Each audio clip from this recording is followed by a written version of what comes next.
Acompáñeme, oremos juntos. Padre, en el nombre de Jesús, ponemos delante de ti la vida de Josefina Martínez. Ella sufrió un golpe en su cabeza. Señor, ten misericordia. Guárdala, Señor. Impón tus manos sobre ella.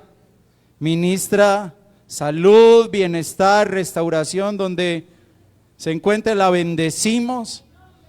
Bendecimos su vida, Señor. Igualmente, Señor, clamamos a ti y te pedimos que tengas misericordia del pueblo de Venezuela, Señor. Ten misericordia, Rey. Lo ponemos en tus manos, Señor. Clamamos a ti como iglesia, como tus hijos. Ten piedad, Señor. Ten misericordia, Dios Todopoderoso. Y bendícenos en esta noche por medio de tu palabra. Enséñanos, Espíritu Santo, para que podamos crecer cada día hasta alcanzar la estatura del varón perfecto. En el nombre de Jesús te damos gracias. Amén. Gloria a Dios. Bueno, el tema de hoy titula La metamorfosis de Jacobo. Usted de pronto dirá, hermano, le faltó tachar ahí la O. No, aunque vamos a hablar primero de Jacob, ¿cierto? Pero luego vamos a hablar de Jacobo. Este pasaje lo conocemos todos. Y este pasaje es muy hermoso porque nos habla de cómo el Señor nos encuentra y hacia dónde nos quiere llevar y lo que Él hace para llevarnos a ese punto. Dice, ahora sí dice Jehová, creador tuyo, oh Jacob, y formador tuyo, oh Israel. No temas porque yo te redimí, te puse nombre, mío eres tú. Cuando pases por las aguas yo estaré contigo y si por los ríos no te anegarán. Cuando pases por el fuego no te quemarás ni la llama arderá en ti. Él nos crea a nosotros, Jacob, pero Él nos forma para que lleguemos a ser Israel.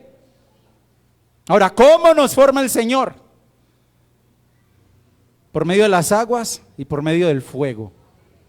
Y las aguas, el fuego, nos hablan de las pruebas, de las dificultades. El propósito de las pruebas no es destruirnos.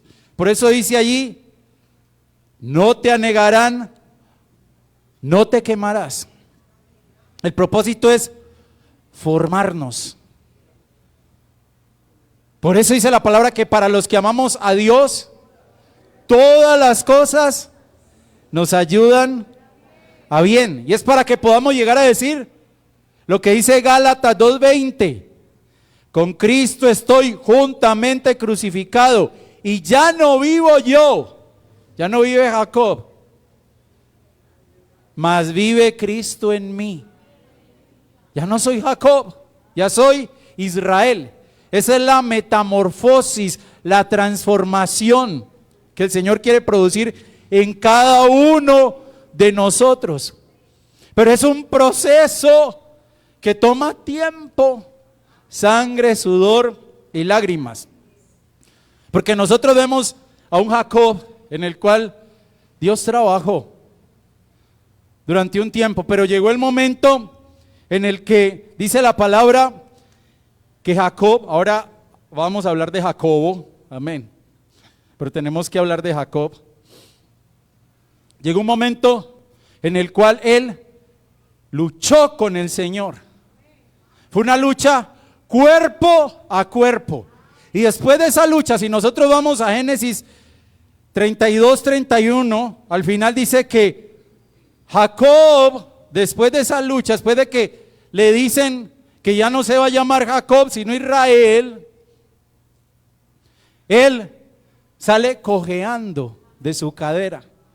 O sea, sale caminando diferente.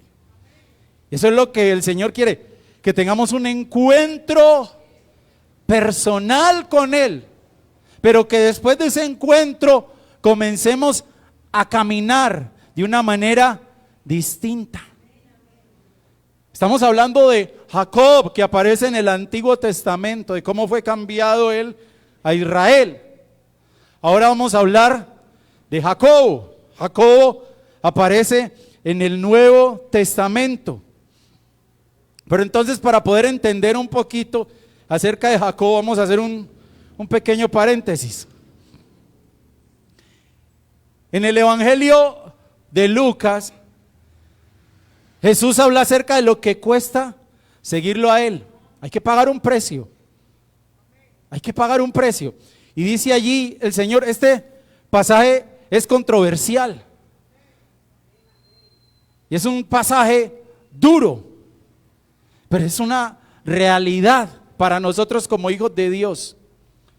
Dice, si alguno viene a mí y no aborrece, oiga, y esa es la parte que no gusta, y no aborrece a su padre y madre y mujer e hijos y hermanos y hermanas, y aún también, mire, su propia vida, no puede ser mi discípulo. Pero entonces, para entender un poco mejor esa parte de y no aborrece a, miremos qué dicen otras versiones. En una dice, y no me ama más que a.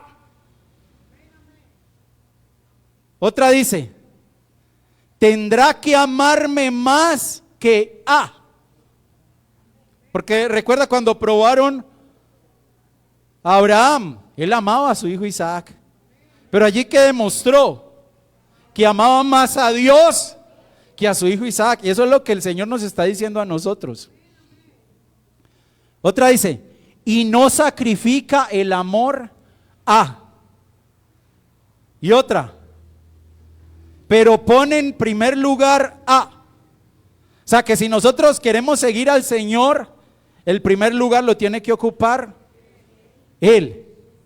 Él tiene que convertirse en nuestro gran amor. Eso es lo que quiere decir allí. Resulta que hasta el momento del inicio de su ministerio, Jesús fue parte de la familia conformada por José, María y su descendencia. Porque la palabra deja claro que José y María, como matrimonio, formaron una familia después del nacimiento de Jesús. Eso está en la Biblia. Eso está en la Biblia. Mateo 1, 24 y 25 en la Biblia de las Américas dice, y cuando despertó José del sueño, hizo como el ángel del Señor le había mandado, y tomó consigo a su mujer, y la conservó virgen hasta que dio a luz un hijo, y le puso por nombre Jesús. Y ese mismo pasaje en la Nueva Traducción Viviente dice, cuando José despertó, mire que es mucho más claro, hizo como el ángel del Señor le había ordenado y recibió a María por esposa, pero no tuvo relaciones sexuales con ella hasta que nació su hijo. Y José le puso por nombre Jesús. Entonces vemos claramente que ellos formaron una familia. Es que es lo más natural. Es lo más natural. Y la Biblia es muy clara. Y durante varios años Jesús estuvo sujeto a José y María. Mire qué tremendo esto. Siendo Dios. Mire, a veces nosotros no nos sujetamos. Y sabemos cómo somos, ¿cierto? Sabemos cómo somos. Jesús, siendo Dios, se sujetaba a José y a María. Incluso la palabra dice que Él crecía en sabiduría y en estatura y en gracia, oiga, para con Dios y los hombres. Lo que quiere decir que Él gozaba de buen testimonio a los ojos del Padre y a los ojos de los que lo conocían. Era un hijo ejemplar. Era un hijo ejemplar. Pero entonces llega el momento en que Él tiene que iniciar su ministerio.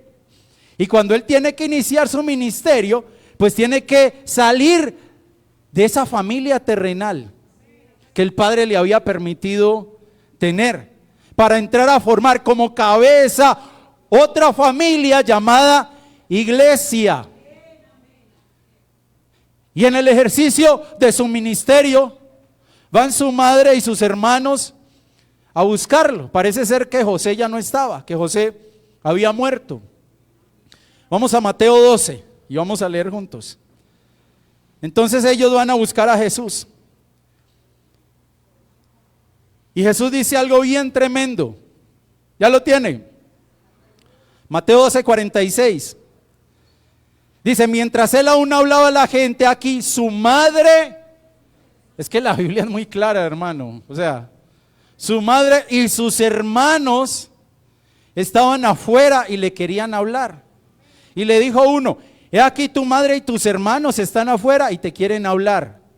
Respondiendo él al que le decía esto, dijo, ¿quién es mi madre y quiénes son mis hermanos?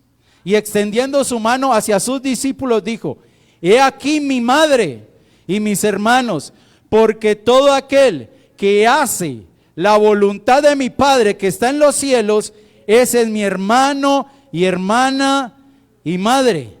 Entonces, ¿qué estaba mostrando allí Jesús?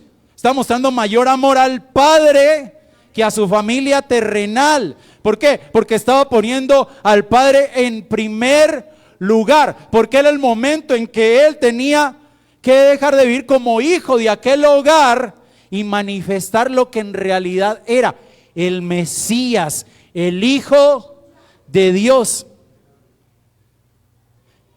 Entonces, si uno se pone a pensar, a lo mejor estas palabras de Jesús no tomaron a María por sorpresa, por lo que ella vivió años antes, cuando le anunciaron que había sido elegida por Dios para llevar en su vientre al Verbo de Dios.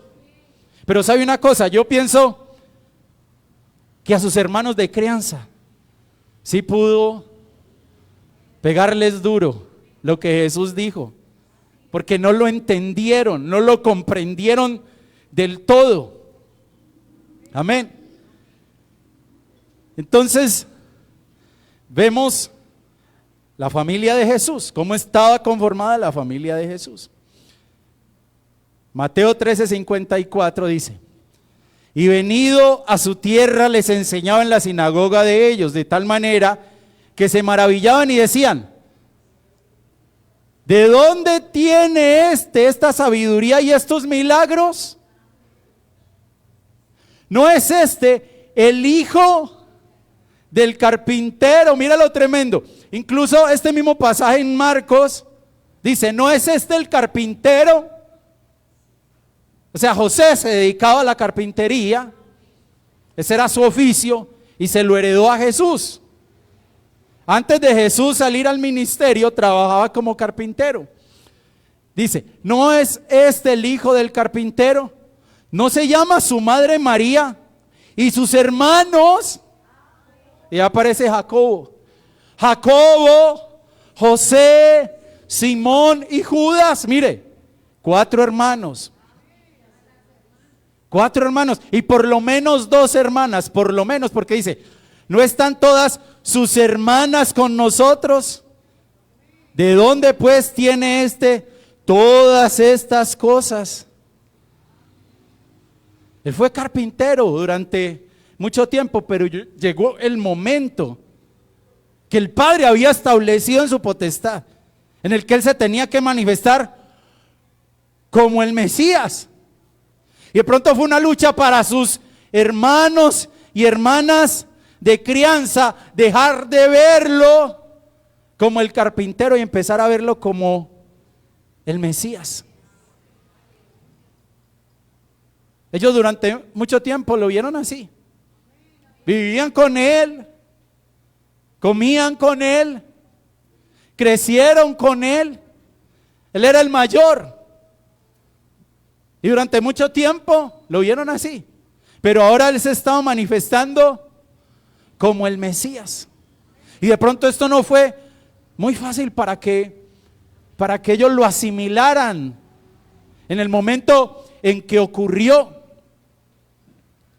Incluso si leemos acerca de sus hermanos y hermanas, dice allí, en este pasaje que estamos viendo en la pantalla, que le decían a Jesús: sal de aquí y vete a Judea, para que también tus discípulos vean las obras que haces. Y al final dice: porque ni aun sus hermanos creían en él. Pero mira lo tremendo, le dicen: sal de aquí y vete a Judea para que también, oiga, también tus discípulos vean las obras que haces. O sea que ellos habían visto las obras que Jesús hacía y sin embargo dudaban. Lo que le decía ahora, se negaban a creer que quien había crecido, jugado, vivido con ellos durante tantos años fuera el Mesías prometido por Dios. Incluso eran hostiles con él. Eran hostiles. Le estaban diciendo: vete. Y mire, debió ser difícil para ellos ser hermanos de Jesús. ¿Por qué se lo digo? Jesús era el hijo ejemplar. Mire, usted cómo va a competir con Jesús. Usted no puede competir con Jesús. Y de pronto eso pudo haber creado en sus corazones celos, envidia. ¿Y sabe por qué? Porque la Biblia nos habla de José. Y José nos deja ver la palabra que era un buen hijo, pero sus hermanos no eran tan buenos hijos. Y ellos comenzaron a odiar a José. Es más, la Biblia dice que eran hostiles con José, que no lo trataban bien. Dice en Génesis 37:4, le aborrecían y no podían hablarle pacíficamente. Entonces yo creo que eso sucedió con Jesús. Porque si sucedió con José, que era imperfecto, imagínese con Jesús, el varón perfecto. Solo imagínese la clase de hijo que era Jesús en esa familia. Incluso, mire, la traducción en lenguaje actual. Cuando José le cuenta a sus hermanos acerca de sus sueños, comienzan a apodarlo el soñador. Ese está loco. Mire, en la traducción en lenguaje actual, Marcos 3:20 y 21 dice: después de esto, Jesús regresó a la casa y era tanta la gente que volvió a reunirse que ni él ni sus discípulos podían siquiera comer. Cuando los familiares de Jesús supieron lo que hacía, fueron para llevárselo porque decían que se había vuelto loco. José y María eran un matrimonio piadoso, ellos amaban al Señor y cada uno había tenido su experiencia personal con el Señor. Y mucho más María, que había llevado en su vientre al Verbo encarnado. Pero ¿qué sucedía con sus hijos? Que ellos no habían vivido lo que ellos vivieron. Ellos no lo habían vivido. Y mira que a veces nosotros como padres erramos al pensar que como nuestros hijos han nacido en un hogar cristiano y los traemos a la iglesia, entonces eso los convierte automáticamente en cristianos, y eso no es así. Porque cada uno debe tener un encuentro personal con el Señor. María había tenido su encuentro, su experiencia. José también, porque recuerde que él quería dejarla en secreto. Y el Señor le habla a él, envía un mensajero con un mensaje. Ellos ya habían tenido esa experiencia. Pero resulta que los hermanos de Jesús no la habían tenido. Y recuerde que Jesús, hablando con Nicodemo, le dice algo bien importante. Lo que es nacido de la carne, carne es. Y lo que es nacido del Espíritu, Espíritu es. No te maravilles de que te dije, os es necesario. Mira, es una necesidad. Nacer de nuevo. El nuevo nacimiento es algo necesario y que cada uno tiene que experimentar, incluidos nuestros hijos. ¿Cuál es nuestra obligación como padres? Predicarles el evangelio, dar testimonio. ¿Para qué? Para que cuando llegue el momento en el que el Señor lo disponga, ellos nazcan de nuevo. Y dentro de los hermanos de Jesús que no creían en Él, estaba Jacobo, ahorita lo vimos. Pero el Señor es hermoso y cuando nosotros vamos a investigar al libro de los Hechos, encontramos que allí se nos habla de Jacobo, el hermano de Jesús. Pero las cosas dan un giro de 180 grados. Porque el Señor es hermoso. ¿Por qué le estoy diciendo esto? Mire, usted sabe que al apóstol Pedro lo metieron en la cárcel y el Señor envió un ángel para que lo sacara de allí. Y entonces, vamos a Hechos 12. Hechos 12.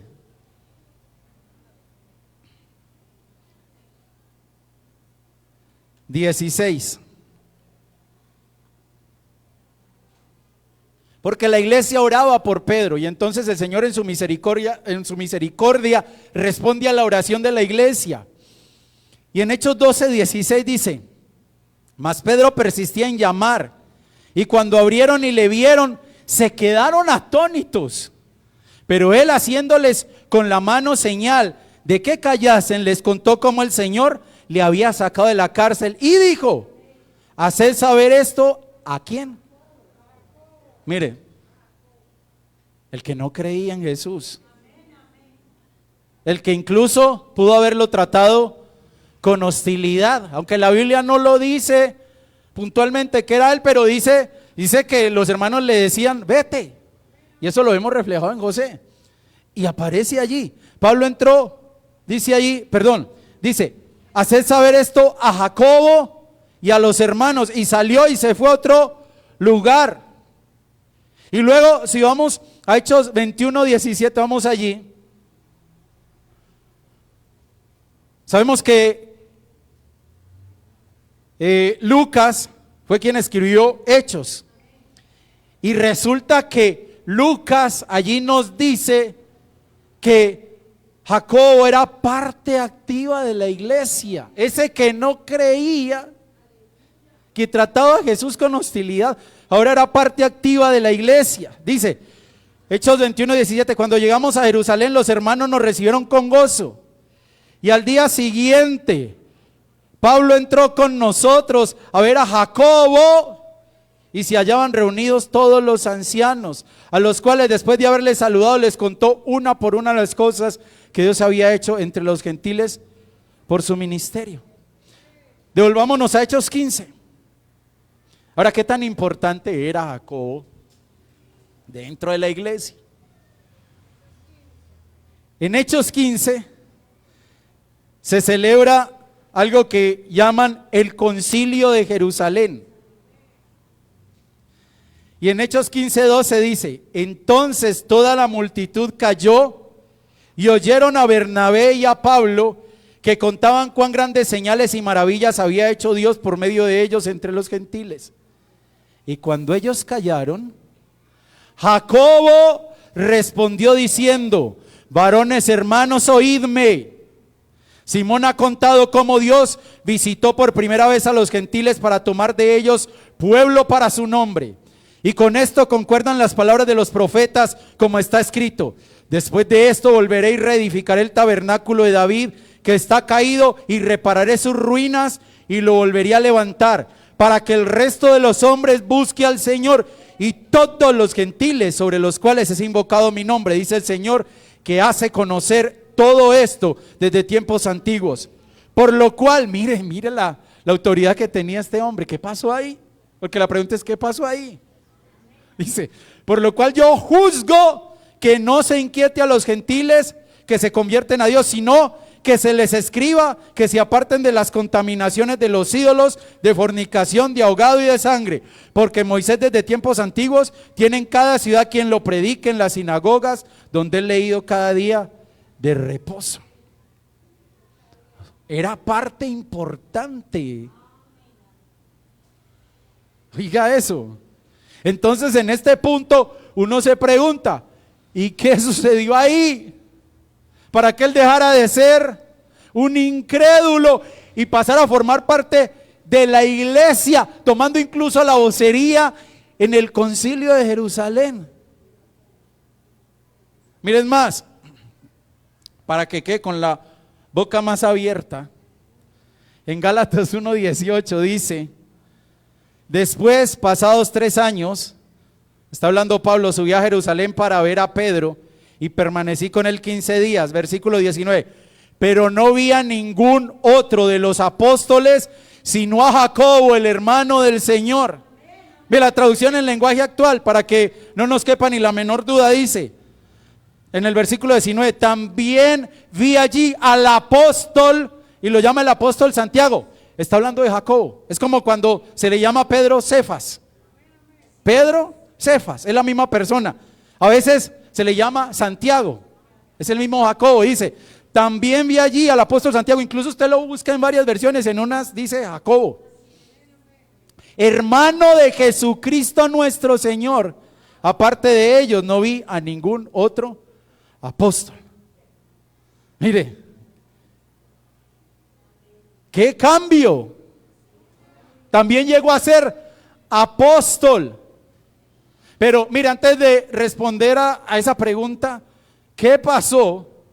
Veamos algo más hermoso todavía. A mí me impactó bastante esto. Cuando usted y yo vamos a los 4 evangelios, siempre se nos habla de los 3 íntimos de Jesús. Él amaba a todos sus discípulos, pero había 3 íntimos. Y esos 3 íntimos eran Pedro, Jacobo y Juan, pero ese Jacobo no era el hermano de Jesús, era hermano de Juan. Pedro, Jacobo y Juan. Pero ¿qué sucedió con Jacobo, el hermano de Juan? En Hechos 12, versículo 2 dice que Herodes lo mató a espada. Entonces quedaron Pedro y Juan. Ya Jacobo, el hermano de Juan, no estaba. Podemos decir de cierta manera que Pedro, Jacobo y Juan eran columnas en medio de los discípulos. Sin embargo, acabamos de decir que uno de ellos muere como mártir, se convierte en mártir. Pero entonces mire lo hermoso que es el Señor. Porque leamos este pasaje. Gálatas 2:9 dice, y reconociendo la gracia que me había sido dada, Jacobo, Cefas, o sea Pedro, y Juan, que eran considerados como columnas, nos dieron a mí y a Bernabé la diestra en señal de compañerismo para que nosotros fuésemos a los gentiles y ellos a la circuncisión. Mire qué hermoso. ¿Qué sucedió? Que el Señor sustituyó a Jacobo, hermano de Juan, por Jacobo, su hermano, para que junto con Pedro y Juan fueran columnas en la iglesia en Jerusalén. El que no creía en él, el que era hostil con él, no solo entró a formar parte de la iglesia, sino que se convirtió en apóstol, en columna. Mire la metamorfosis, mire cómo pasó de Jacob a Israel. Pero entonces sigue la pregunta, ¿qué pasó? Y es lo que tiene que pasar en la vida de todo aquel que quiera pasar de ser Jacob a convertirse en Israel. Mire, dice, leamos, 1 Corintios 15:3. Porque primeramente os he enseñado lo que asimismo recibí, que Cristo murió por nuestros pecados conforme a las Escrituras, y que fue sepultado, y que resucitó al tercer día conforme a las Escrituras, y que fue, dice, y que apareció a Cefas. Ya sabemos quién es Cefas, ¿cierto? Pedro. Y después a los 12. ¿Qué pasó? Después apareció a más de 500 hermanos a la vez, de los cuales muchos viven aún y otros ya duermen. Después apareció a Jacobo, después a todos los apóstoles, y al último de todos, como a un abortivo, me apareció a mí. ¿Qué pasó? Tuvo un encuentro con Jesús resucitado, y ese fue el inicio de su metamorfosis, de su transformación, porque eso es una metamorfosis, es un cambio, una transformación. Ahí es donde inicia la transformación del ser humano, cuando tiene un encuentro con Cristo. Solo un encuentro con Cristo hace que un incrédulo deje de ser incrédulo. Y el principal ejemplo, recuerde a Tomás. ¿Qué sucedió con Tomás?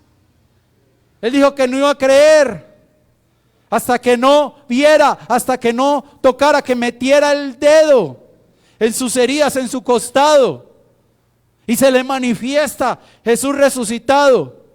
¿Y qué responde Tomás? Señor mío y Dios mío. Pero eso sucedió cuando tuvo un encuentro personal, cercano con el resucitado. Recuerde a Jacob. Jacob luchó con Dios. Una lucha cuerpo a cuerpo, es un encuentro personal. Este encuentro es de cada uno. Lo que le decía ahora, ese encuentro usted no lo puede tener por sus hijos. Sus hijos se tienen que encontrar con el Señor. Saulo, el perseguidor, pasó a ser Pablo, el perseguido. ¿Después de qué? De tener un encuentro con el Señor. Mire, a veces queremos que nuestros hijos vengan a la iglesia, que alaben, que adoren, que sirvan, que lean la Biblia, que oren. Pero antes que todo eso, lo que ellos necesitan primeramente es un encuentro con el Señor. Eso es lo que más necesitan ellos, tener un encuentro con el Señor. Ese es el inicio, esa es la base, ese es el fundamento. Porque cuando ellos se encuentren con el Señor, entonces van a sentir la necesidad de buscar al Señor. Y ya no van a leer la Biblia porque usted les diga, sino porque anhelan conocer al Señor. Y ya no van a orar porque usted los obligue a orar, sino porque ellos van a sentir esa necesidad. ¿Pero por qué? Porque primero se encontraron con el Señor. Y mire, la misma Biblia lo deja ver.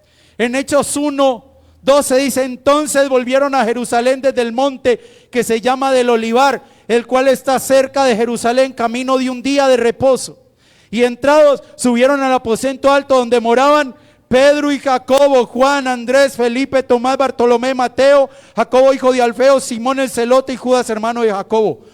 Todos estos perseveraban unánimes en oración y ruego con las mujeres y con María, la madre de Jesús, y con sus hermanos. Y dentro de sus hermanos estaba Jacobo.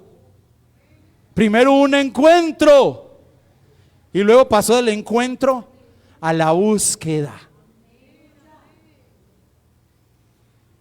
Ahí se despierta el hambre. Ahí usted va a las escrituras, no le tienen que decir, lea la Biblia.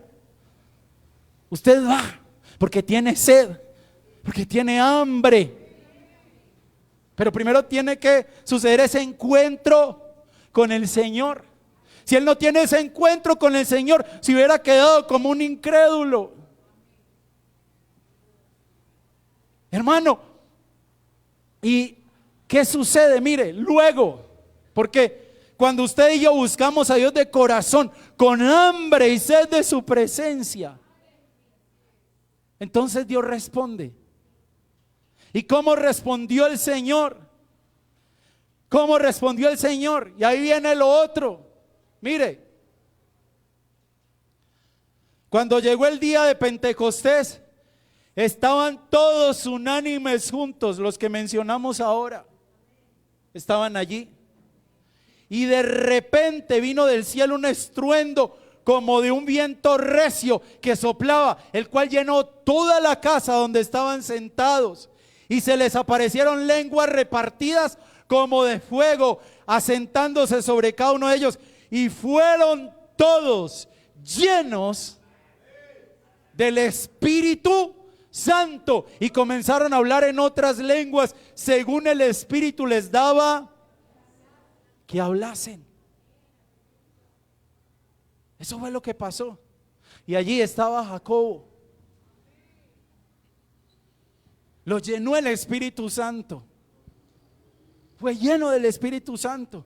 Primero un encuentro. Ese encuentro lo llevó a una búsqueda. Y en esa búsqueda encontró la llenura del Espíritu Santo. Esa es la metamorfosis, el cambio que Dios quiere hacer en nosotros. Qué tremendo que, mire, es que es una labor sobrenatural. Él creció con Jesús, él vivió con Jesús, él vio las obras de Jesús, pero se mantenía en incredulidad. Se mantenía en incredulidad. Usted y yo estamos aquí porque un día el Señor tocó nuestro corazón. Un día el Señor nos convenció.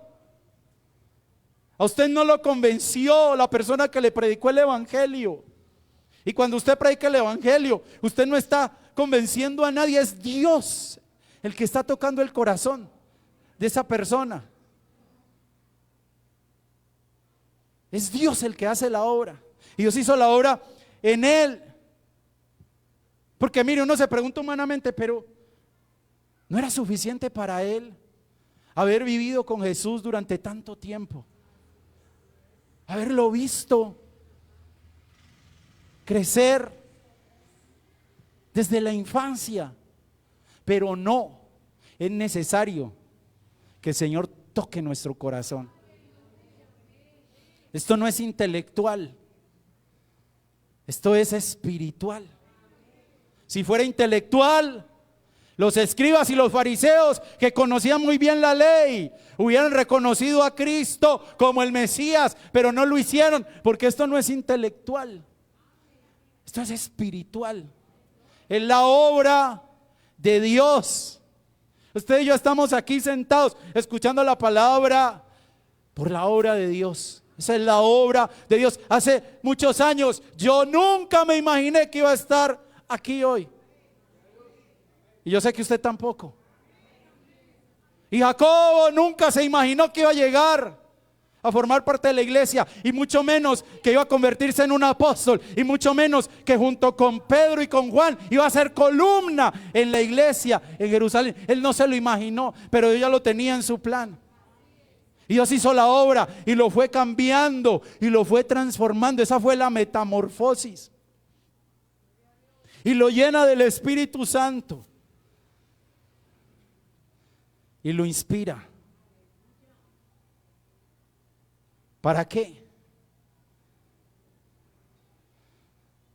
Santiago, recuerda lo que decíamos ahora. El Santiago de la carta. Ese es Jacobo, el hermano de Jesús. Ese es Jacobo. Fue lleno del Espíritu Santo y fue inspirado para escribir ese precioso libro, esa preciosa carta. Y mire cómo se presenta. Mire lo tremendo. Él tranquilamente hubiera escrito allí: Jacobo, hermano de Jesús. Pero mire el trabajo de Dios, la obra de Dios, que en lugar de presentarse como hermano de Jesús, él lo hubiera podido hacer porque era hermano de Jesús, se crió con Jesús. Lo llamó hermano. Lo llamó hermano. Incluso, no sé, como Jesús era el mayor, yo me imagino que Jesús a veces los cuidaba. Jugaba con ellos, los corregía, los aconsejaba. El hijo perfecto. Mire, si el Padre decía de Jesús: este es mi hijo amado, en quien tengo complacencia, pues José y María, con mayor razón. Con mayor razón. Y mire cómo se presenta. En la Reina Valera antigua dice Jacobo. Allí en la del 60 dice Santiago, pero estamos hablando de la misma persona. Dice Jacobo, siervo de Dios y del Señor Jesucristo, a las 12 tribus que están esparcidas, salud. Ese cambio, hermano. ¿Quién hace eso? Ese que antes no creía, ahora lleno del Espíritu Santo, inspirado para que escriba una carta que nos trae a usted y a mí fortaleza, que nos trae fe, porque eso es lo que produce la palabra de Dios en nosotros. La fe viene por el oír. Y eso que él escribió bajo la inspiración del Espíritu Santo es palabra de Dios. Mira la obra de Dios. Un incrédulo que terminó escribiendo inspirado para producir fe en nosotros, pero no eran sus palabras. No eran sus palabras. Era palabra que venía del cielo. Pero hay algo todavía más hermoso.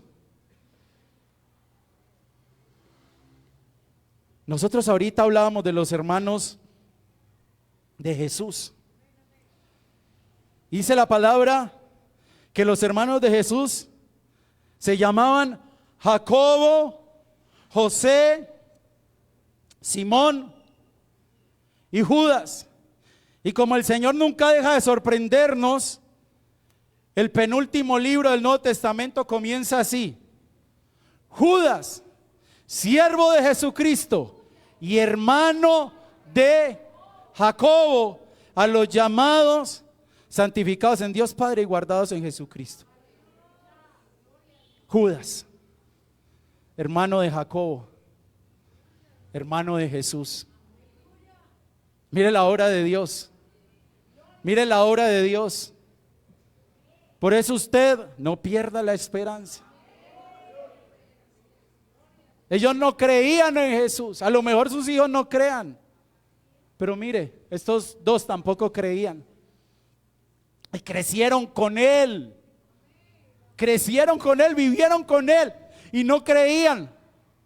Pero ¿qué sucedía? Era que el Señor tenía que tocar sus corazones. Judas, siervo de Jesucristo y hermano de Jacob. Mira lo tremendo. Esa es la obra que el Señor quiere hacer. Para el Señor no hay nada imposible.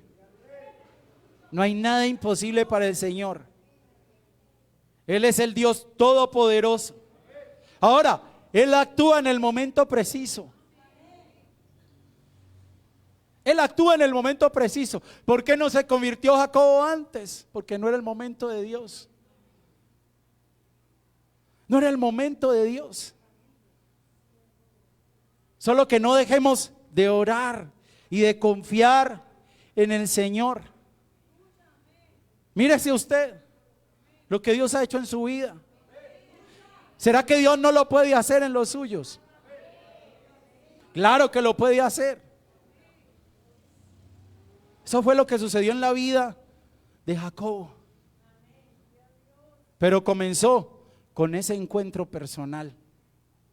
Ese encuentro personal. Usted y yo tuvimos ese encuentro. No deje de orar. que los suyos también lo van a tener. Y van a pasar de ser gusanos a convertirse en mariposas. En mariposas. Den un aplauso al Señor. Den un aplauso al Señor.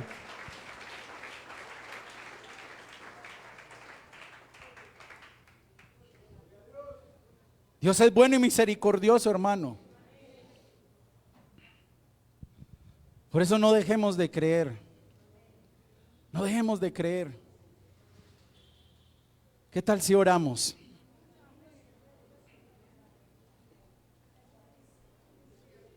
Esa fue la metamorfosis de Jacobo, hermano de Jesús.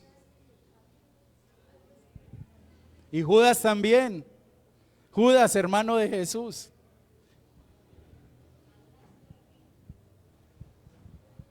Es que Dios es tremendo, hermano. Mire, tomó a un par de incrédulos y los transformó y los llenó del Espíritu Santo para que pudieran escribir esas palabras hermosas. Y hoy usted y yo las podamos leer. Dios es tremendo, hermano. Dios es tremendo. El Señor es maravilloso.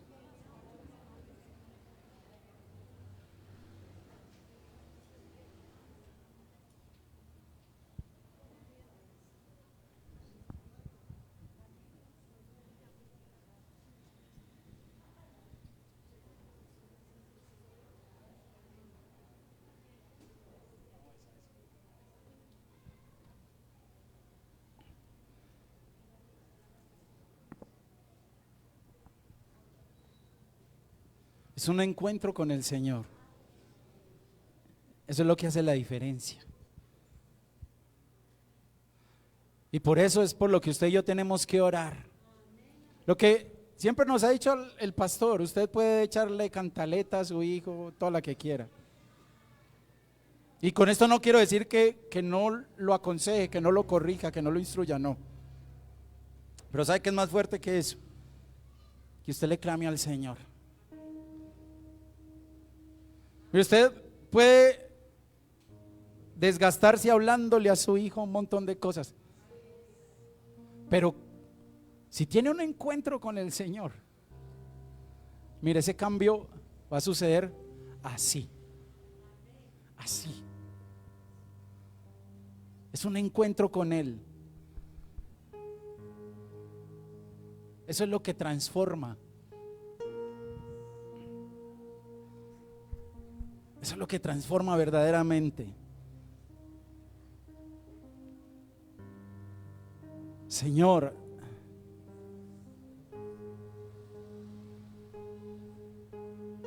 nosotros y nuestras casas necesitamos ese encuentro que tuvo Jacobo,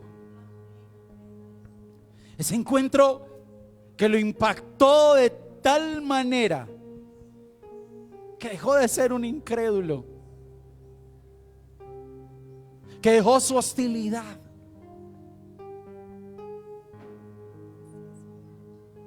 y comenzó a buscar tu rostro con hambre, con sed.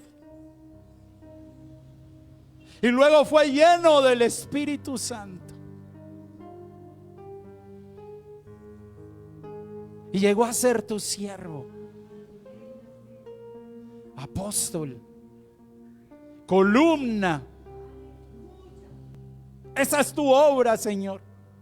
Esa no es la obra de un hombre, porque las obras de los hombres fácilmente se desmoronan. Lo que el hombre levanta fácilmente es derribado. Pero tu obra es perfecta. Dirás tu obra en mí. Dirás tu obra en los míos. Ahí donde estás, trae a memoria los tuyos. Ese que no cree, ese que es hostil, ese que incluso se burla o blasfema de Dios en su ignorancia. Ahora tráelo a memoria. Dile: Señor, que tenga un encuentro contigo, para que sea transformado, transformada, Señor, así como lo fue Jacobo, así como lo fue Jacob, tu siervo. Él no volvió a caminar de la misma manera. Él no volvió a ser la misma persona después de haberse encontrado contigo, Señor. Después de haber luchado aquella noche. Porque nadie puede decir que se ha encontrado contigo y seguir siendo la misma persona. Eso es lo que yo necesito. Eso es lo que mi casa necesita. Lo necesitamos. ¿Cuánto lo necesitan? Clamemos por nosotros y por nuestras casas. Clamemos por nosotros y por los nuestros en esta noche. Clamemos al Señor. Dígale al Señor: yo quiero ser uno contigo y compartir en comunión en el lugar santísimo. Yo quiero ser uno contigo y compartir en comunión en el lugar santísimo. Dígaselo al Señor: yo quiero ser uno contigo y compartir en comunión en el lugar santísimo.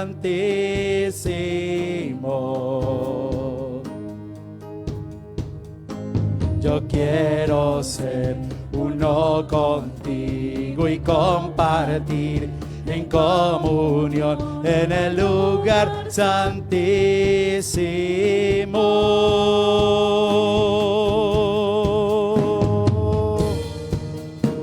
Eso queremos, Señor. Eso necesitamos. Un encuentro contigo. Un encuentro cara a cara, Señor, cercano. Eso necesitamos, Dios. Si usted lo necesita, clame, clame, clame. Si su casa lo necesita, clame en esta noche. Levante su voz, levante su voz, levante su voz. Oh Señor, oh,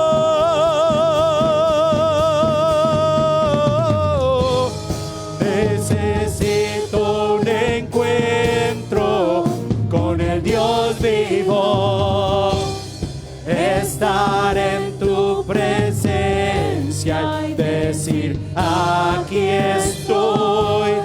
Necesito un encuentro con el Dios vivo y estar cara a cara con el gran yo soy. Dígalo: necesito un encuentro con el Dios vivo, estar en tu presencia y decir: aquí estoy. Yo necesito un encuentro con el Dios vivo y estar cara a cara con el gran yo soy,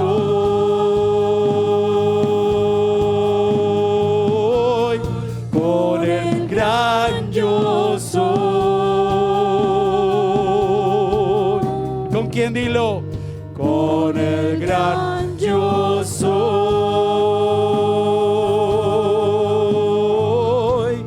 con el el gran yo soy.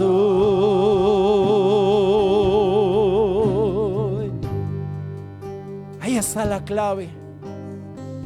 Esa es la clave. Un encuentro. Un encuentro. Como lo tuvo Jacob. Como lo tuvo Jacobo. Un encuentro que nos despoje de toda incredulidad, de toda religiosidad. Oh Señor, lo necesito. Lo necesito. Mi casa, mi descendencia lo necesita.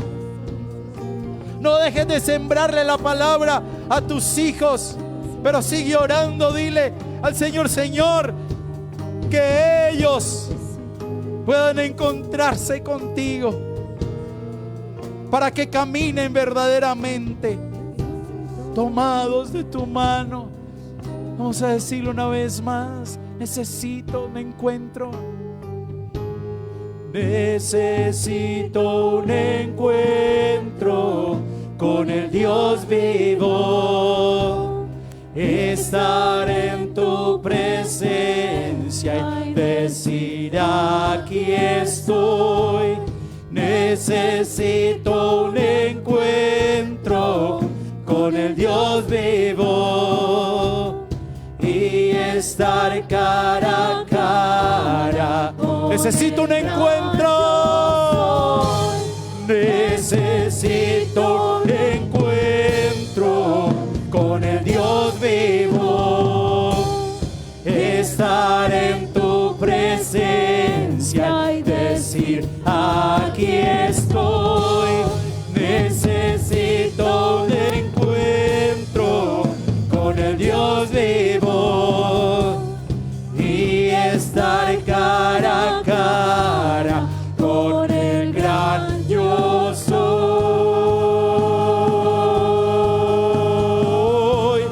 Con el gran yo soy.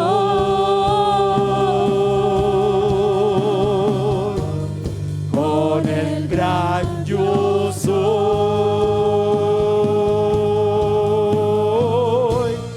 Con el gran yo soy.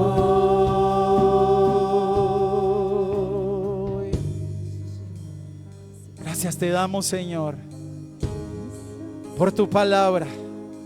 En el nombre de Jesús declaramos y creemos que la palabra ha caído en buena tierra, que las aves del cielo no la robarán, que echará raíces y dará fruto, Señor, para la gloria tuya y para nuestra bendición y la bendición de nuestras casas. Señor, llévanos con bien a nuestras casas, que podamos dormir plácidamente esta noche y que mañana, si es tu voluntad, Señor, podamos abrir nuestros ojos y disfrutar de un nuevo día, Señor. Gracias, Señor, gracias, en el nombre de Jesús. Amén. Denle un aplauso al Señor.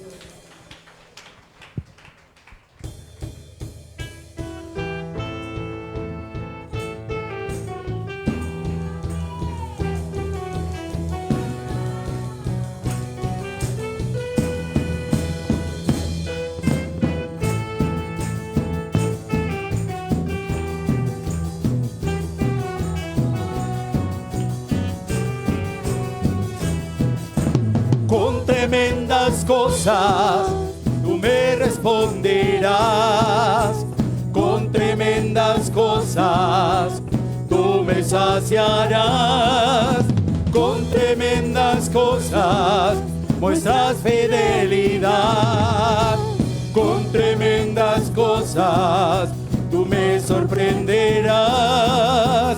Tú has sido fiel. Tú has sido fiel, tú has sido fiel, tú has sido fiel, tú has sido fiel, tú has sido fiel, tú has sido fiel, tú has has sido fiel.